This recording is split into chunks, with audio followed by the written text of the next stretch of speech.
It's a beautiful bacon day, Cookie Crusaders. Today I wanted to talk to you guys about the monuments.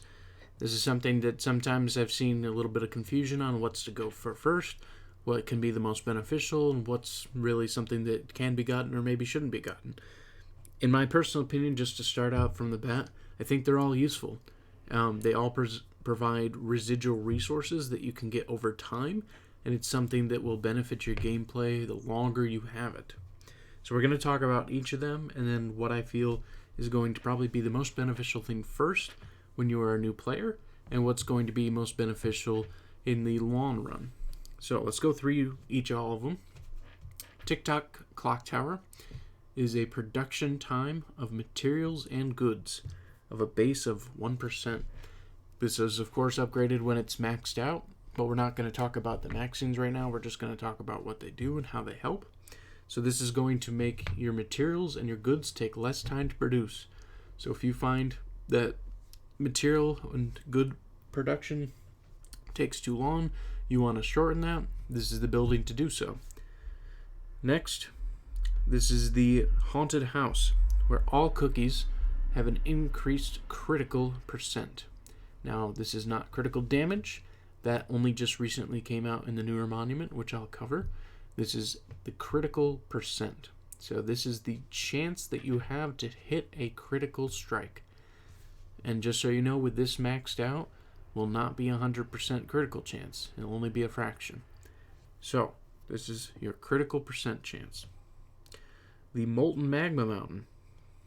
This is to reduce your trading time. Nothing more to say much about it except it lowers the amount of time it takes for the trains to go back and forth. This is the Everwinter Snow Globe. All cookies defense is additional plus 5% at base. Plus 5%. Next, we have all cookies attack is a plus 5%. So this is for the Dreaming Jelly Lion statue. Next, we have the Flower Garden, which is all cookies have plus 5% HP. So plus 5%. The Grand Dessert Tower, Stamina Jelly's recharging time of negative 1%. Next, we have the Ferris Wheel, which can give you a random soul stone every 1 day. And this can be common, rare, and epic. So you'll never get legendary or ancients from this, but you will get any of the other three. After that, we have the Gumball Arcade. Same thing here. Every 1 day, you can get a soul stone. Still same thing, common, rare, epic. Then you have the Dark Lord's Castle. All cookies damage resist 5%. This one is the Star Candy Observatory. Coins from battles are plus 2%.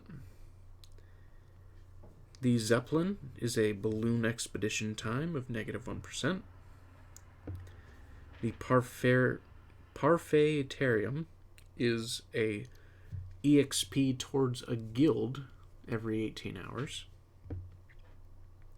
The Vanilla Sanatorium is a rarity, so this is your pillars, your compasses, and your blocks every 1 day. The Ominous Cake Tower is plus 5% HP to all cookies. The Skull Island Resort is 30 staminas every day.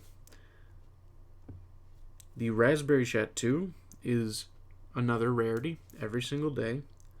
And last but not least is the Chocolate Altar of the Fallen for critical damage increase of plus 1% base. So, as a new player, the things that are going to be the most helpful to start is going to be the Skull Island, because you get those 30 stamina jellies. In the very beginning, when you first start, the time it takes to recharge the amount of jellies that you get is not very many, and it doesn't reoccur very fast until you get to a higher point where you can have more jellies or where you can have lab upgrades that make it easier. You don't get jellies as easily. And not having those means you can't grind out for toppings, you can't grind out for topping pieces, you can't get EXP jellies, you can't get Kingdom Experience, They're missing out on a lot of stuff. Stamina jellies are very important for that reason. So this is actually a very helpful monument to help you get that little extra boost. And if you think about it, you can, of course, wait on this. But let's say you play 5 months not getting this island resort at all. You just haven't bought it.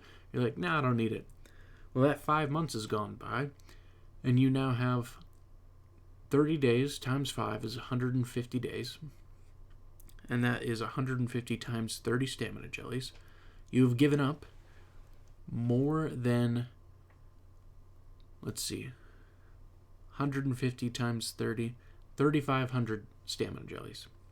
So that's enough to grind out probably enough XP to maybe half level or max level one cookie. That could make a huge difference.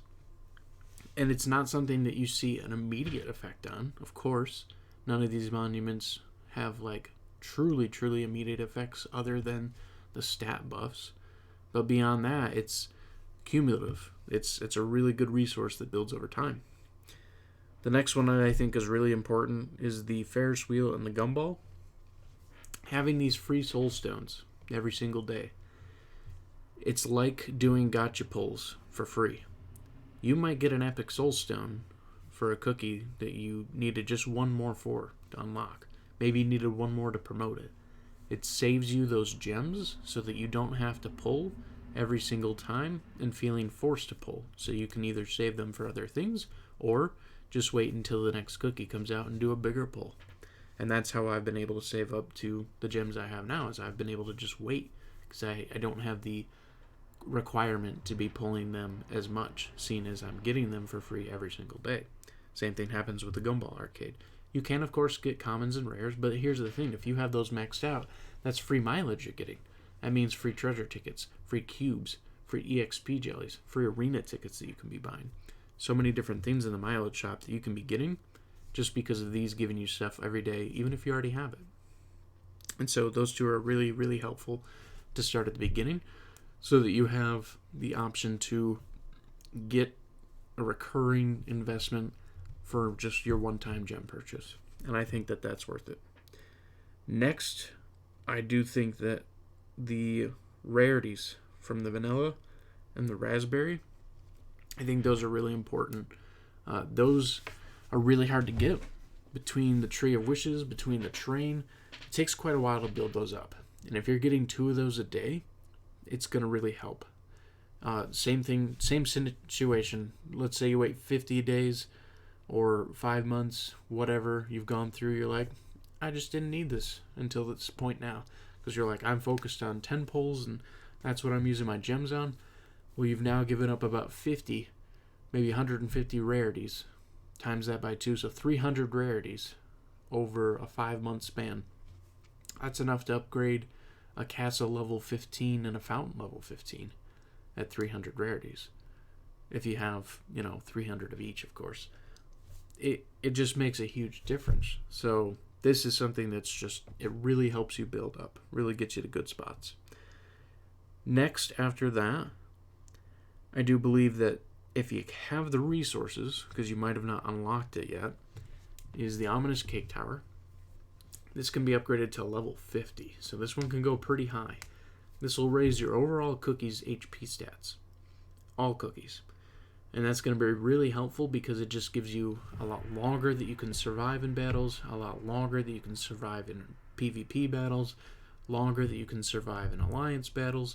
It helps every game mode. There isn't a single time where this has been a bad thing. And I think that this and the Flower Garden are probably the 2 best things to upgrade for that reason. Flower Garden can only go to level 10, but you can max their HP further and further and further by upgrading these 2 monuments. So I think both of those are very beneficial and very helpful, especially for new players, because you might think, I have a good team, I have good toppings, why are my cookies dying? They may just not have enough health. You might just need more health. And percentage health increase, it's going to be very helpful. Next, I would say would probably be the attack with the lion statue. Would probably be the next best one after, because then you're going to be doing more damage. You're going to be doing more healing, since healing is based on attack power. This is going to help your cookies overall in all game modes once again. And so I think this one will be a very good one to max out. Then I believe the Dark Lord Castle should probably be the next focus. Damage resistance will start to really matter in the later points of the game when enemies are very tough and they're getting very strong. If you do not have this maxed out, you will have to rely solely on skills and toppings to be all of the damage resistance that you have. And so for that reason, I think that this is a really important thing to give all of your cookies, is more damage resistance so that they can have a better chance to survive against their oncoming battles. After damage resistance, I think defense is the next best thing. It's almost, as important as damage resistance. It's calculated a bit differently, but it's still going to matter. It's going to give you that low damage control, and it's going to give you just that little extra survivability in the long run of things. Then after defense, critical and critical damage, I think, are the next things to work on. They're more late game things. You might get lucky and do some criticals that come up here and there when your criticals are like 8%, 10%, and that's fine. But the critical damage, unless you have this and the labs maxed out, you won't be doing nearly as much critical damage as you would with full searing damage. So this is more of a late game upgrade. It is something I definitely recommend getting and upgrading because you can outclass searing damage when done properly, when these are fully upgraded and that you have labs upgraded.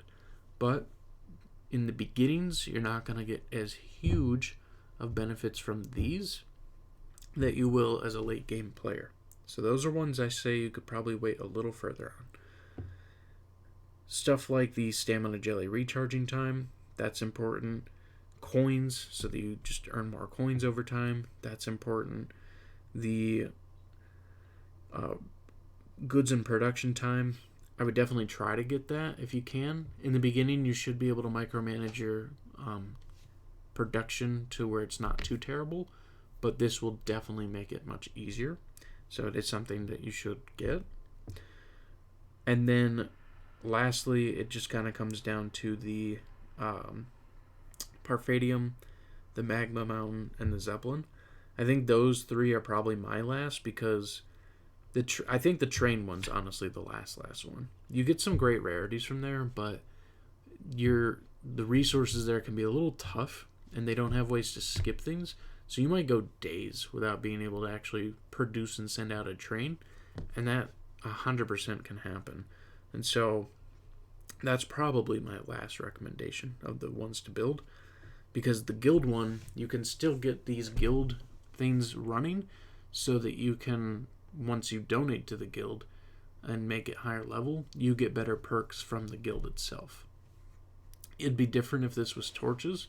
I would actually class that above a few other things in that scenario, but since it's just EXP for the guild, it's something that's important, but not necessarily a immediate need for sure. And then the Zeppelin, I think that one's like third to last because the balloon expedition time, that's how you can kind of grind out some toppings, some topping pieces, some EXP for your kingdom. This is a pretty good one in a lot of things, and in the higher levels, when you get to a certain chapter, you can use your balloon expeditions to grind out time jumpers too, and that's very nice as well. So these are my current recommendations of the monuments. If we get more, I'm sure it might change. If they get buffed or altered in some way, I'm sure it would change too. But I'd love to hear your opinion in the comments of what you think is the best monument or what you think new players should focus on. But I really wanted to target it to that because as a long-term player or as a veteran player, you should honestly just have all of these. There should be no reason to not. And you should have them all maxed out in max levels if you can, because it is just going to ease your gameplay and make it more fun. And so I would highly recommend putting the gems towards investing into all these, as they will benefit you.